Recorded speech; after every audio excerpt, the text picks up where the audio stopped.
എൻ്റെ മക്കളെ കാണാണ്ട് 40 ദിവസം ഞാൻ ജയിലിൽ കിടന്ന ഭയങ്കര ഇത് മാനസികമായിട്ട് ഭയങ്കരമായിരുന്നു. അങ്ങനെ ഞാൻ വീട്ടിൽ വന്നു. എൻ്റെ ജോലിക്ക് വേണ്ടിയിട്ട് ഞാൻ ചോദിച്ചപ്പോൾ ഞാൻ അവിടെ യൂണിയനിലെ വർക്ക് ചെയ്യണം, യൂണിയനിലെ വർക്ക് CIT-ൻ്റെ.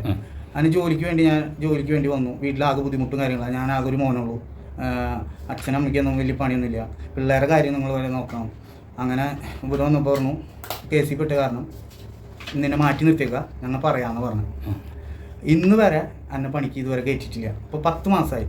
എൻ്റെ വീട്ടിൽ എങ്ങനെയാണ് എന്താണെന്ന് ഞാൻ എല്ലാവരുടെ അടുത്തും ഞാൻ കരഞ്ഞും കാല് പിടിച്ച് നോക്കി. ഈ പരിശോധനയുടെ റിസൾട്ട് ഇന്നാണ് എനിക്ക് കിട്ടുന്നത്. അപ്പോൾ ഇന്ന് ഞാനത് യൂണിയൻ്റെ ഭാരവാഹികൾക്ക് അയച്ചു കൊടുത്തു.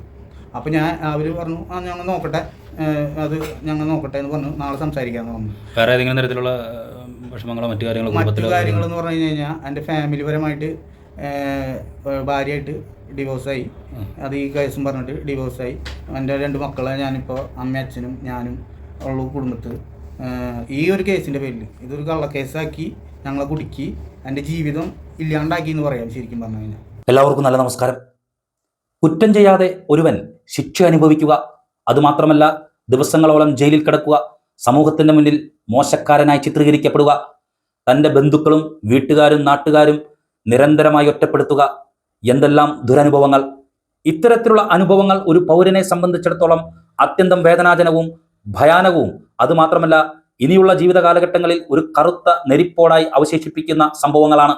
ഇത്തരത്തിലുള്ള ഒരു വിഷയം ആദ്യമായി റിപ്പോർട്ട് ചെയ്തത് ചാലക്കുടിയിൽ ബ്യൂട്ടി പാർലർ ഉടമ ഷീല സണ്ണിയെ വ്യാജലഹരി കേസിൽ കുടുക്കി ദിവസങ്ങളോളം ജയിലിലടച്ചതുമായി ബന്ധപ്പെട്ട കേസാണ്. എന്നാൽ പിന്നീട് പോലീസ് അന്വേഷണത്തിനൊടുവിൽ അവർ നിരപരാധിയാണെന്നും അവരെ കുടുക്കിയതാണെന്നും അവരെ കുടുക്കാൻ ശ്രമിച്ച ആസൂത്രണം ചെയ്തവരെ പോലീസ് ഇപ്പോൾ അറസ്റ്റ് ചെയ്തിട്ടുള്ള വാർത്തകളാണ് പുറത്തു വന്നുകൊണ്ടിരിക്കുന്നത്. ഇതുപോലെയുള്ള ഒരു സംഭവമാണ് ഇപ്പോൾ നിങ്ങളുമായിട്ട് പങ്കുവെക്കുന്നത്. ഈ സംഭവം നടക്കുന്നത് സെപ്റ്റംബർ 30-ാം തീയതിയാണ്. സെപ്റ്റംബർ 30-ാം തീയതി 2024 ആമ്പല്ലൂർ കല്ലൂർ സ്വദേശിയായിട്ടുള്ള ജോബി എന്നയാൾ താമസിക്കുന്നത് ചാലക്കുടി നഗരസഭാ അതിർത്തിയിൽ 2-ാം വാർഡിൽ ഉൾപ്പെട്ട 88-ാം നമ്പർ വീട്ടിൽ വാടകയ്ക്കാണ്. ആ വാടക വീട്ടിൽ താമസിക്കുന്ന വീട്ടിൽ നിന്നും ഏകദേശം സാമ്പിൾ എടുത്തതിന് ശേഷം 750 ഗ്രാം മ്ലാവിറച്ചി കണ്ടെടുത്തു. 1972 വന്യജീവി നിയമപ്രകാരം സംരക്ഷിക്കപ്പെടേണ്ടതും വേട്ടയാടാൻ പാടില്ലാത്തതുമായ മൃഗമാണ് മ്ലാവ്. ഈ മ്ലാവിന്റെ ഇറച്ചിയാണ് ജോബിയുടെ വീട്ടിൽ നിന്നും കണ്ടെടുത്തിട്ടുള്ളത്. തുടർന്ന് അന്വേഷണം നടത്തിയപ്പോൾ ജോബിയുടെ സുഹൃത്തായിട്ടുള്ള സുജേഷ് എന്നറിയപ്പെടുന്ന കണ്ണൻ, ചാലക്കുടി CITU യൂണിയനിൽപ്പെടുന്ന ചുമട്ടുതൊഴിലാളിയായിട്ടുള്ള സുജേഷ് എന്നറിയപ്പെടുന്ന കണ്ണനെയും ഈ കേസുമായി ബന്ധപ്പെട്ട് അറസ്റ്റ് ചെയ്തു. 2 പേരെയും അറസ്റ്റ് ചെയ്ത് കോടതിയിൽ ഹാജരാക്കി. ഇതുമായി ബന്ധപ്പെട്ട് കേസ് മുപ്ലിയം ഫോറസ്റ്റ് സ്റ്റേഷനിൽ രജിസ്റ്റർ ചെയ്തു. വെള്ളിക്കുളങ്ങര റേഞ്ചർ ഓഫീസർ ഇതുമായി ബന്ധപ്പെട്ട രേഖകളും മറ്റു കാര്യങ്ങളും തെളിവുകളും കോടതിയിൽ ഹാജരാക്കി. തുടർന്ന് ഈ 2 പേരെയും ആമ്പല്ലൂർ കല്ലൂർ സ്വദേശി ജോബിയെയും ചാലക്കുടി CITU യൂണിയൻ തൊഴിലാളിയായിട്ടുള്ള സുജേഷ് എന്നറിയപ്പെടുന്ന കണ്ണനെയും റിമാൻഡ് ചെയ്തു. ജയിലിൽ പോകേണ്ടി വന്നു. 35 ദിവസത്തോളം ജയിലിൽ കിടന്നു. എന്നാൽ 2-3 ദിവസങ്ങൾക്ക് മുൻപ് ഈ കേസുമായി ബന്ധപ്പെട്ട് പിടിക്കപ്പെട്ട എന്ത് മാംസമാണോ പിടിച്ചെടുത്തത്, മ്ലാവിറച്ചി എന്നറിയപ്പെടുന്ന മാംസം പിടിച്ചെടുത്തതിന്റെ പേരിലാണ് ഇവർ ജയിലിൽ പോകേണ്ടി വന്നത്. അതേ മ്ലാവിറച്ചി ടെസ്റ്റിന് അയച്ചിരുന്നു. ഈ കേസുമായി ബന്ധപ്പെട്ട് കോടതിയിൽ കേസ് വന്ന സമയത്ത് അതിന്റെ റിസൾട്ട് ഇപ്പോൾ പുറത്തു വന്നിരിക്കുകയാണ്. അത് മ്ലാവിറച്ചിയല്ല, പോത്തിറച്ചിയാണ്. 35 ദിവസത്തോളം ജയിലിൽ കിടക്കേണ്ടി വന്ന ഈ 2 പേർ, ജോബിയും സുജേഷ് എന്നറിയപ്പെടുന്ന കണ്ണനും. ഈ സുജേഷ് എന്നറിയപ്പെടുന്ന കണ്ണന് CITU യൂണിയനിൽ നിന്നും ജോലി നഷ്ടപ്പെടേണ്ടി വരുന്ന സാഹചര്യം, വീട്ടിലും നാട്ടുകാർക്കിടയിലും ഒറ്റപ്പെടുത്തലുകളും നിരവധി മാനസിക പ്രശ്നങ്ങളും, 2 പേരും സമൂഹത്തിൽ ഒറ്റപ്പെട്ടു. ഈ വിഷയവുമായി ബന്ധപ്പെട്ടുള്ള കാര്യങ്ങൾ സംസാരിക്കുന്നതിന് വേണ്ടി അഭിഭാഷകനായ അഡ്വക്കേറ്റ് വിഷ്ണുപ്രസാദും ഒപ്പം 2-ാം പ്രതിയായിട്ടുള്ള അന്ന് ജയിലിൽ പോകേണ്ടി വന്ന സുജേഷ് എന്നറിയപ്പെടുന്ന കണ്ണനും നമ്മോടൊപ്പമുണ്ട്. അവർ വിവരങ്ങൾ പങ്കുവയ്ക്കുന്നു. കഴിഞ്ഞ 2024 സെപ്റ്റംബർ മാസം 30-ാം തീയതിയാണ് കേസിനാസ്പദമായ സംഭവം നമ്മുടെ രജിസ്റ്റർ ചെയ്യപ്പെടുന്നത്. മുപ്ലിയം ഫോറസ്റ്റ് സ്റ്റേഷനിലാണ് കേസ് രജിസ്റ്റർ ചെയ്തത്. രജിസ്റ്റർ ചെയ്ത ശേഷം അവിടുത്തെ 1-ാം പ്രതിയുടെ വീട്ടിൽ നിന്ന് ഈ പറഞ്ഞ സാമ്പാടിയർ എന്ന് പറയുന്ന മ്ലാവിറച്ചി പിടിച്ചു എന്നുള്ളതായിരുന്നു ഫോറസ്റ്റിൻ്റെ കേസ്. ഈ കേസിൻ്റെ അടിസ്ഥാനത്തിൽ അതിൽ 1-ാം പ്രതിയെയും മറ്റത്തെ തുറന്നുള്ള അന്വേഷണങ്ങളിൽ മറ്റു പലരെയും അറസ്റ്റ് ചെയ്യപ്പെടുകയും 1-ാം പ്രതി ഉദ്ദേശം 35 ദിവസക്കാലം റിമാൻഡിൽ കിടക്കുന്ന സാഹചര്യം ഉണ്ടായിരുന്നു. ഈ 35 ദിവസത്തിന് ശേഷം ഹൈക്കോടതിയിൽ നിന്നാണ് അദ്ദേഹത്തിന് ജാമ്യം കിട്ടിയത്. ആ സമയത്തെല്ലാം നമ്മൾ ബെയിൽ ആപ്ലിക്കേഷനിൽ കൃത്യമായിട്ട് കാര്യങ്ങൾ പറഞ്ഞിരുന്നു. ഇത് അദ്ദേഹം വീട്ടിൽ കറി വയ്ക്കാൻ മേടിച്ച ബീഫ് ഇറച്ചിയാണെന്നുള്ളത് പറഞ്ഞിരുന്നു. പക്ഷേ ഫോറസ്റ്റുകാർക്ക് എന്തോ മുൻവൈരാഗ്യത്തിൻ്റെ പേരിൽ അദ്ദേഹത്തെ കൊടുക്കണമെന്നുള്ള ഉദ്ദേശത്തോടു കൂടി തന്നെയാണെന്ന് അവർ പ്രവർത്തിച്ചത്. ഇതിൻ്റെ അടിസ്ഥാനത്തിൽ അന്ന് കേസ് എടുക്കുകയും അദ്ദേഹം റിമാൻഡിൽ പോവുകയും ഹൈക്കോടതി ജാമ്യം അനുവദിച്ച് അദ്ദേഹം റിലീസ് ചെയ്യുകയും ചെയ്തു. ഇതിനുശേഷം ആ സമയത്ത് തന്നെ ഇവർ എന്ത് ചെയ്തിരുന്നു, ഇതിൻ്റെ ഫോറൻസിക് സയൻസ് ലാബിലേക്ക് ഇതിൻ്റെ റിപ്പോർട്ടിന് വേണ്ടി ഫോർവേഡ് ചെയ്തിരുന്നു. അതിൻ്റെ റിസൾട്ടാണ് ഇപ്പോൾ ഇന്നത്തെ ദിവസം കിട്ടിയിട്ടുള്ളത്. ഈ കിട്ടിയ സമയത്താണ് ഇത് സാമ്പാർ ഡിയർ അല്ല, നേരെ മറിച്ച് കാറ്റിലാണെന്നുള്ള കാര്യം നമ്മൾ ഈ റിപ്പോർട്ട് കൊണ്ട് കാണുന്നത്. നമ്മുടെ ഗവൺമെൻറ്റിൻ്റെ മിഷണറിയുടെ വലിയൊരു പോരായ്മയാണ് ഈ സംഭവത്തിലൂടെ നമ്മൾ കാണുന്നത്. അല്ല, അതെന്താ അങ്ങനെ പറയാൻ കാരണം? ഈ കേസ് കോടതി വരുന്ന സമയത്ത് ഇത് കൃത്യമായി സാമ്പിൾ ശേഖരിച്ചതിൻ്റെ റിസൾട്ടൊന്നും അങ്ങനെ എടുത്തിരുന്നില്ല അല്ലേ? അല്ല, കേസ് വന്ന ശേഷം നമ്മുടെ ടെക്നോളജിയൊക്കെ വളരെ ഡെവലപ്ഡായി. പക്ഷേ ഈ കേസിൻ്റെ FSL റിപ്പോർട്ട് കിട്ടുന്നത് വരെ സാധാരണഗതിയിൽ ഇവർക്ക് വേറെ ക്രിമിനൽ പശ്ചാത്തലമില്ല. വൈൽഡ് ലൈഫ് പ്രൊട്ടക്ഷൻ ആക്ട് പ്രകാരം ഒരു കേസാണ് രജിസ്റ്റർ ചെയ്തിട്ടുള്ളത്. അങ്ങനെ വൈൽഡ് ലൈഫ് ആക്ട് പ്രകാരം രജിസ്റ്റർ ചെയ്തിട്ടുള്ള ഈ കേസിൽ ഇതിൽ പ്രതിയായിട്ടുള്ള 1-2 പ്രതികളൊന്നും മുൻപ് സമാനമായ കുറ്റകൃത്യങ്ങളിൽ ഏർപ്പെട്ടുള്ള ആക്സിഡൻസ് ഉള്ള ആളുകളല്ല. ആ സാഹചര്യം കൊണ്ട് തന്നെ ഇവർക്ക് വേണമെങ്കിൽ എന്ത് ചെയ്യാമായിരുന്നു, ഇൻ്റർവ്യൂ ബെയിൽ കൊടുക്കുന്നതിനുള്ള തടസ്സം ഉണ്ടായിരുന്നില്ല.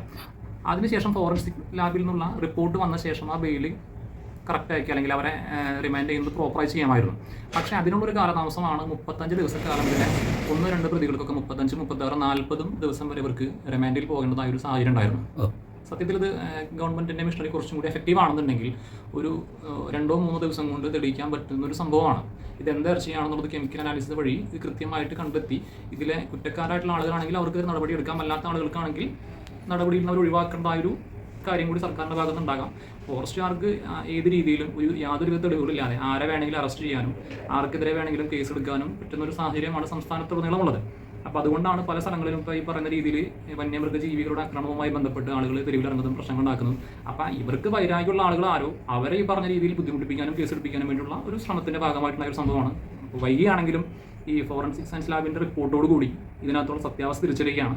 ഇനിയിപ്പോൾ അദ്ദേഹം ഇതിലെ കേസിലെ പ്രതികളായിട്ടുള്ള ആളുകൾ, വിക്റ്റിമായിട്ടുള്ള ആളുകൾ, അവരിനി പ്രതികളല്ല, അവരിപ്പോൾ വിക്റ്റിമാണ്. ഇതിനെതിരെ ഹൈക്കോടതിയിൽ FIR പോസ്റ്റ് ചെയ്യും, എൻ്റെ പെറ്റീഷൻ OR പോസ്റ്റ് ചെയ്യാനും അതോടൊപ്പം തന്നെ ഡാമേജിന് ഇതിൽ കുറ്റക്കാരായിട്ടുള്ള മുഴുവൻ ആളുകൾക്കെതിരെയും നഷ്ടപരിഹാരവും മറ്റു കാര്യങ്ങളും ആവശ്യപ്പെട്ടുകൊണ്ട് ഹൈക്കോടതിയെ സമീപിക്കുന്ന ശ്രമത്തിലാണ്, അതിൻ്റെ ഒരുക്കത്തിലാണ്.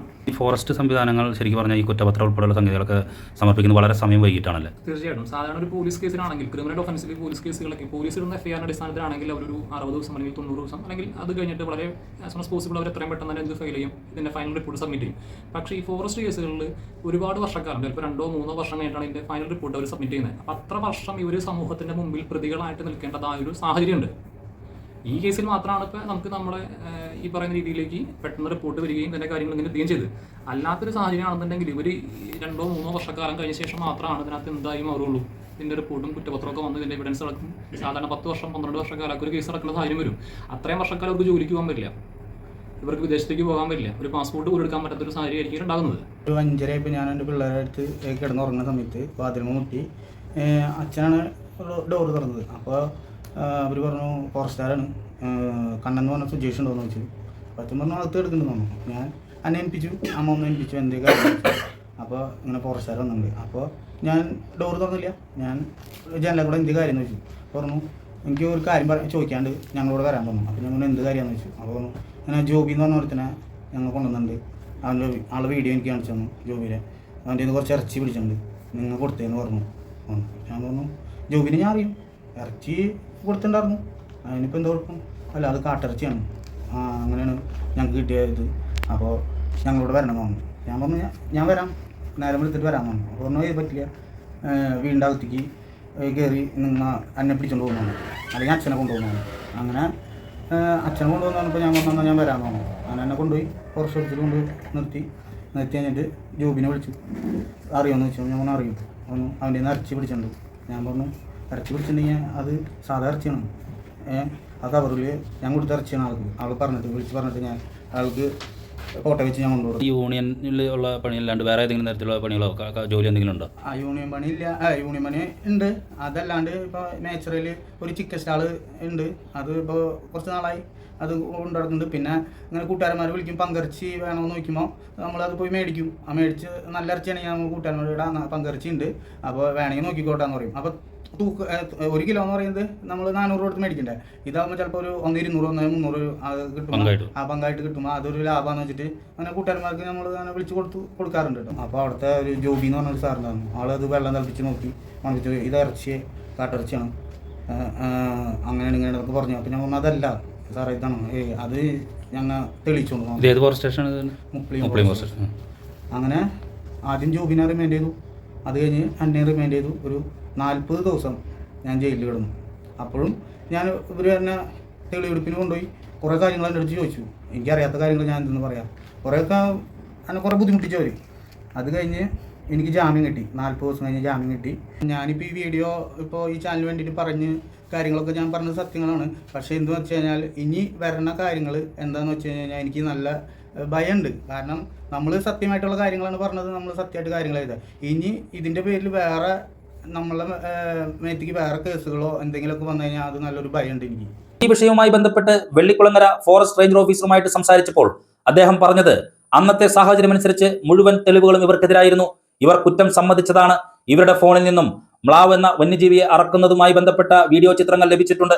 അതുമാത്രമല്ല, ഈ കേസുമായി ബന്ധപ്പെട്ട് ഇവർ പല വ്യക്തികൾക്കും നടത്തിയിട്ടുള്ള വോയിസ് ടേപ്പുകൾ, അതുപോലെ തന്നെ വീഡിയോ ചിത്രങ്ങൾ, ഫോട്ടോകൾ തുടങ്ങിയവയെല്ലാം കൃത്യമായി തന്നെ അന്ന് ഫോറസ്റ്റ് സംഘം കോടതിയിൽ സമർപ്പിച്ചിട്ടുണ്ട്. അതിന്റെ റിസൾട്ട് വരാനിരിക്കുന്നതേ ഉള്ളൂ. ഇതുമായി ബന്ധപ്പെട്ട കേസ് ഇപ്പോഴും നടന്നുകൊണ്ടിരിക്കുകയാണ്. പ്രതികളായിട്ടുള്ള ഈ ജോബിക്കും സുജേഷിനും ഇപ്പോൾ ജാമ്യം കിട്ടിയിട്ടുണ്ടെങ്കിലും കേസ് ഇപ്പോഴും തുടരുകയാണ്. അതുകൊണ്ട് തന്നെ ഈ വിഷയവുമായി ബന്ധപ്പെട്ട് കൂടുതൽ നിജസ്ഥിതികൾ പുറത്തു വരേണ്ടതുണ്ട്. അന്നത്തെ സാഹചര്യത്തിൽ ഇവർ കുറ്റം സമ്മതിച്ചതാണെന്നാണ് വെള്ളിക്കുളങ്ങര റേഞ്ച് ഓഫീസർ നമ്മളോട് സംസാരിച്ചത്. റേഞ്ചർ ഓഫീസറാണ്. അതെ അതെ അതെ അതെ വെള്ളിക്കുളങ്ങര. അതെ അതെ അതെ നമ്മള് അന്നേരം ഉണ്ടായിരുന്ന സാഹചര്യ തെളിവുകൾ വെച്ചിട്ടാണ് കേസെടുത്തിരുന്നത്. അതായത് ഇദ്ദേഹത്തിന്റെ പിടിച്ചപ്പോൾ ഇദ്ദേഹം മ്ലാവർത്തി തന്നെയാണെന്നുള്ള കാര്യം പറഞ്ഞിട്ടുണ്ട് നമ്മളോട്. സുജേഷ് എന്ന് പറയുന്ന ആളാണ് ഇത് തന്നതെന്നും പറഞ്ഞിട്ടുണ്ട്. സുജേഷ്. അതിനനുസരിച്ച് ഈ സെയിം ടൈമിൽ തന്നെ ഇദ്ദേഹം നമുക്കത് കൺഫേം ചെയ്യണമല്ലോ. അതിനനുസരിച്ച് സുജേഷ് എന്ന് പറയുന്ന ആളെ നമ്മൾ കസ്റ്റഡിയിൽ എടുത്തിരുന്നു. അപ്പം സുജേഷിന്റെ റെക്കോർഡ്സ് പരിശോധിച്ചു. സുജേഷിനോട് കാര്യം ചോദിച്ചപ്പോൾ സുജേഷിനോട് ഫോണും പരിശോധിച്ചു സുജേഷിന്റെ. ആ സമയത്ത് ഫോണ് പരിശോധിക്കുന്നതിനിടയിൽ നമ്മൾ കണ്ടതെന്ന് പറഞ്ഞാൽ ഇയാൾ വോയിസ് മെസ്സേജുകൾ അയച്ചിട്ടുണ്ട്. നിരവധി ആൾക്കാർക്ക് അയച്ചിട്ടുണ്ട്. അതായത് മ്ലാവിന്റെ ഇറച്ചിയുണ്ട്, വരയാടിന്റെ ഇറച്ചിയുണ്ട് എന്ന് തുടങ്ങിയ കാര്യങ്ങൾ. അങ്ങനെ നമ്മൾ ചെക്ക് ചെയ്ത് ഇദ്ദേഹത്തിന്റെ ഫോണിൽ നമ്മൾ ക്യാമറ റെക്കോർഡ്സ് നോക്കിയ സമയത്ത് ഇദ്ദേഹം മ്ലാവിനെ വെട്ടി പീസാക്കുന്ന ഫോട്ടോസ് ഇദ്ദേഹത്തിന്റെ ഫോണിൽ തന്നെ എടുത്തിട്ടുണ്ട്. അങ്ങനെ ഫോൺ നമ്മൾ സീസ് ചെയ്യുകയും ഇതിനനുസരിച്ച് നമ്മൾ സൈബർ ഫോറൻസിക് അനാലിസിസിന് കൊടുത്തിട്ടുമുണ്ട് കോടതി വഴി തന്നെ. അപ്പം കൃത്യം ഫോട്ടോസ് അവൈലബിൾ ആണ്. കൂടാതെ നമ്മൾ ഇദ്ദേഹത്തിനോട് ചോദ്യം ചെയ്തപ്പോൾ ഇയാൾ തട്ടകൻ ഡേവിസ് എന്ന് പറയുന്ന ആളുമായി ചേർന്നിട്ട് മീറ്റിന്റെ കച്ചവടം നടത്താറുണ്ട് എന്നും പറഞ്ഞു. ഇതിനിടയ്ക്ക് ഇദ്ദേഹം ചെയ്യുന്നതെന്ന് പറഞ്ഞു കഴിഞ്ഞാൽ നമ്മൾ ലോക്കലായിട്ട് ചെറിയ പശുവിന്റെ ഇറച്ചിയില്ലേ, അതും മറ്റേതും കൂടെ മിക്സ് ചെയ്ത് ആൾക്കാർക്ക് കൊടുക്കാറുണ്ടെന്നാണ്. അപ്പൊ ഇത് ഈ കേസ് ഇപ്പോഴും അവസാനിച്ചിട്ടില്ല. കേസ് ഇപ്പൊ അപ്പൊ സാറ് പറയുന്ന മറ്റേ ആ ലാബിലേക്ക് പോയ ഫോട്ടോകളുടെ മറ്റു കാര്യങ്ങളൊക്കെ ഇത് വരാനിരിക്കണുള്ളൂ. അതെ അതെ. സംഭവങ്ങൾ ഇങ്ങനെയൊക്കെയാണെങ്കിലും ആധുനികവൽക്കരിക്കപ്പെട്ട ഒരു കാലഘട്ടത്തിൽ ഗവൺമെന്റ് മിഷനറി കുറേം കൂടി സുസജ്ജമായി കുറേം കൂടി ആധുനികവൽക്കരിക്കപ്പെടേണ്ടതുണ്ട്. തീർച്ചയായിട്ടും അന്ന് പിടിച്ചെടുത്ത ഈ മ്ലാവിറച്ചിയാണോ എന്ന് പരിശോധിക്കപ്പെടേണ്ട ഒരു സിസ്റ്റം നമ്മുടെ ഇവിടെ ഉണ്ടായിരുന്നെങ്കിൽ 2-3 ദിവസത്തിനുള്ളിൽ ആ റിസൾട്ട് വരികയാണെങ്കിൽ തീർച്ചയായിട്ടും ഈ 2 പേർക്കും ജയിലിൽ പോകേണ്ടി വരുന്ന ഒരു സാഹചര്യം ഉണ്ടാകുമായിരുന്നില്ല. അതുകൊണ്ട് തന്നെ ഇനിയും ഗവൺമെന്റ് മിഷനറികൾ കുറെ കൂടി ആധുനികവൽക്കരിച്ച് മുന്നോട്ട് പോകേണ്ടതിന്റെ ആവശ്യകത ഉണ്ട് എന്ന് തന്നെയാണ് പറയാനുള്ളത്. എന്തായിരുന്നാലും ഈ വിഷയവുമായി ബന്ധപ്പെട്ടുള്ള കൂടുതൽ നിജസ്ഥിതികൾ പുറത്തു വരട്ടെ. നന്ദി, നമസ്കാരം.